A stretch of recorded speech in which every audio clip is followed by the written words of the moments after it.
အမျိုးသမီးတယောက်ဟာသူမရဲ့သမီးငယ်လေးကိုပုံမှန်ကျန်းမာရေးစစ်ဆေးဖို့ဆေးရုံကိုခေါ်လာခဲ့ပါတယ်။ဒါပေမဲ့ဆရာဝန်ရဲ့မျက်နှာကိုမြင်လိုက်ရတဲ့ခဏမှာပဲသူမထိတ်လန့်သွားခဲ့တယ်။ဘာလို့လဲဆိုတော့အဲ့ဒီဆရာဝန်ဟာလွန်ခဲ့တဲ့9နှစ်ကသူမရဲ့ရည်စားဟောင်းဖြစ်နေလို့ပါပဲပိုပြီးအံ့ဩစရာကောင်းတာကသူမဟာသူ့ရှိတက်မှာရက်နေတာတော့အမျိုးသားကသူမကိုမမှတ်မိနိုင်တာပါပဲသူ့ရှိမှာရက်နေတဲ့ကောင်မလေးဟာတကယ်တော့သူ့ရဲ့သမီးရင်းဖြစ်နေမှန်းတော့သူမသိရှာပါဘူး။တကယ်တော့လွန်ခဲ့တဲ့9နှစ်တုန်းကဒီမျိုးသမီးဟာကီလို200ကျော်ရှိတဲ့ဝရုတ်တုံးနဲ့ရိုးရည်တဲ့မိန်းကလေးတစ်ယောက်ပါဒါပေမဲ့အဲ့ဒီအချိန်တုန်းကလေးကသူမဟာထိတ်တန်းတစ်ထေးသားတစ်ယောက်နဲ့3နှစ်ကြာလျှို့ဝှက်တွဲခဲ့ပါတယ်။အစပိုင်းမှာတော့သူမရဲ့စစ်မှန်တဲ့အချစ်ကသူ့ရဲ့နှလုံးသားကိုအနိုင်ယူနိုင်ခဲ့ပြီလို့ထင်ခဲ့တာပေါ့။ဒါပေမဲ့တနေ့မှာတော့သူမမှာကိုဝင်ရှိနေပြီဆိုတဲ့အကြောင်းကိုပျော်ပျော်ကြီးသွားပြောဖို့လုပ်တုန်းမှာခင်မုန်းဖြစ်သူကသူ့တငယ်ချင်းကိုသူနဲ့ကအပျော်တွဲတာပါခဏနေရင်သူ့ကိုထားခဲ့ပြီးနိုင်။ငန်းချသွားတော့မှလို့ပြောနေတာကိုမတော်တဆကြားလိုက်ရပါတယ်။ရင်ခွဲမတက်ခံစားလိုက်ရတဲ့သူမဟာသူ့ဘဝထဲကနေထာဝရပြောက်ကွယ်သွားဖို့ဆုံးဖြတ်လိုက်ပြီးကလေးကိုတယောက်တည်းမွေးမြူခဲ့ပါတယ်။ဒါပေမဲ့ဝမ်းနည်းစရာကောင်းတာကအာဟာရချို့တဲ့မှုကြောင့်အမွာ2ယောက်ထဲကတယောက်ပဲအသက်ရှင်ခဲ့ပြီးအဲ့ဒီကလေးကလည်းမွေးရပါနှလုံးရောဂါပါလာခဲ့ပါတယ်။ဒါကြောင့်သမီးလေးကိုကယ်တင်ဖို့အတွက်သူမဟာ3လအတွင်းမှာဝိတ်တွေကုန်ချပြီးပိန်သွေလှပတဲ့သူဖြစ်အောင်ကြိုးစားခဲ့ပါတယ်။သူမရဲ့အရေးချင်းကြောင့်ပဲထိတ်တန်းကြွေထဲဒီဇိုင်နာတယောက်ဖြစ်လာခဲ့တာပါ။တနေ့မှာသမီးလေးကိုဆေးရုံခေါ်လာရင်နိုင်ငံခြားကနေပြန်ရောက်လာတဲ့သူမရဲ့ရည်စားဟောင်းနဲ့ပြန်ဆုံလိမ့်မယ်လို့အိမ်မက်တောင်မမတ်ခဲ့ပါဘူး။ကံကောင်းတာကသူမဟာနာမည်ရောရုပ်ရည်ရောပုံစံတစ်ခုလုံးကိုပြောင်းလဲထားတာကြောင့်သူမကသူ့ရှိမှရက်နေတာတော့သူမမှတ်မိခဲ့ပါဘူး။ဒါပေမဲ့သူမမသိခဲ့တာတခုကအမျိုးသားဟာဒီနှစ်တွေတစ်လျှောက်လုံးသူမကိုအသေးအတန်လိုက်ရှာနေခဲ့တာပါ။အစပိုင်းမှာသူတို့ရဲ့ဆက်ဆံရေးကသူ့အတွက်နောက်ပြောင်မှုတစ်ခုလိုဖြစ်ခဲ့ရင်တော့ကောင်မလေးရဲ့ဖြူစင်ရိုးသားမှုကသူ့နှလုံးသားကိုတကယ်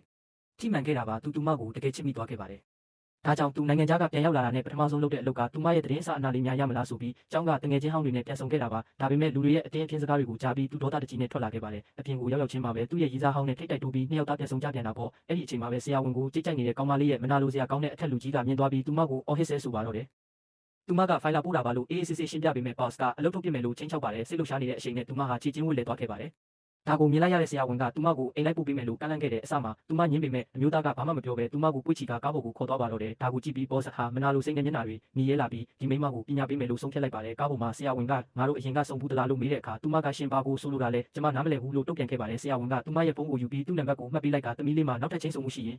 သူစီတိုက်ရိုက်ဆက်သွယ်ပါလို့ပြောလိုက်ပါတယ်။တကယ်တော့ဆရာဝန်ဟာပထမဆုံးတွေ့ကြတဲ့ကဒီမိန်းကလေးဟာသူတစ်ချိန်ကချစ်ခဲ့တဲ့သူများလားလို့တန်တရားဝင်နေပြီးတိတ်တဆိတ်စုံစမ်းစစ်ဆေးမှုတွေစလုပ်နေကြတာပါ။နောက်တစ်နေ့မှာတော့ဘာစ်ကသူမကိုအလုံးမှာတားဆီးပြီးသူမဟာဆရာဝန်ရဲ့ရည်စားဖြစ်ကြောင်းလိညာပြောဆိုပါတယ်ပြီးတော့သူမကိုဒုက္ခပေးဖို့အတွက်လေးလံတဲ့ကုန်ပစ္စည်းနမူနာတွေကိုညဘက်ကြီးကိုတောင်ကိုတွားပို့ခိုင်းပါတယ်။သူမကသမီးလေးအိမ်မှာတယောက်တည်းရှိနေလို့ပါလို့ပြောပေမဲ့ဘာစ်ကအလုပ်ထုတ်မယ်လို့ချင်းချောက်တာကြောင့်မတက်တာပဲသွားခဲ့ရပါတယ်။အပြန်လမ်းမှာတော့ကားဆရာကသူမကိုထူးဆန်းတဲ့အကြည့်တွေနဲ့ကြည့်နေတာကြောင့်သူမကပပနက်နက်နဲ့ယောက်ျားကြီး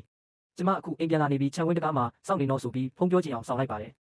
ဒါကိုကြားတော့ကားဆရာကသူမရဲ့ခင်မုန်းတကယ်စောင့်နေတဲ့အထင်နဲ့အင်းရှိအထိဘေးကင်းအောင်ပို့ပေးခဲ့ပါတယ်။ဒါပေမဲ့တကယ်တမ်းဘယ်သူမှရှိမနေတာကိုသတိထားမိသွားတဲ့အခါကားဆရာကပြန်လာပြီးသူမကိုစော်ကားဖို့ကြိုးစားပါတော့တယ်။အဲ့ဒီအချိန်မှာပဲဆရာဝန်ကအချိန်မီရောက်လာခဲ့ပါတယ်။သူကသူမကိုကယ်တင်ပေးခဲ့ပြီးကားဆရာကလည်းအားရပါရထိုးချိတ်ကရဲလက်ကိုအပ်လိုက်ပါတယ်။ဒါတွေကိုကြည့်နေရင်းနဲ့ကောင်မလေးဟာအရန်ကိုစိတ်လှုပ်ရှားပြီးဝမ်းနေဝမ်းသာဖြစ်သွားခဲ့ရပါတယ်။အခုဆိုရင်နောက်ထပ်ဘာတွေဆက်ဖြစ်လာအောင်မလဲ။သူမဟာအမှန်တရားကိုဖွင့်ပြောလိုက်မလား။ဒါမှမဟုတ်ဆရာဝန်ကပဲသူမဟာဘာတူလဲဆိုတာကိုအရင်သိသွားမလား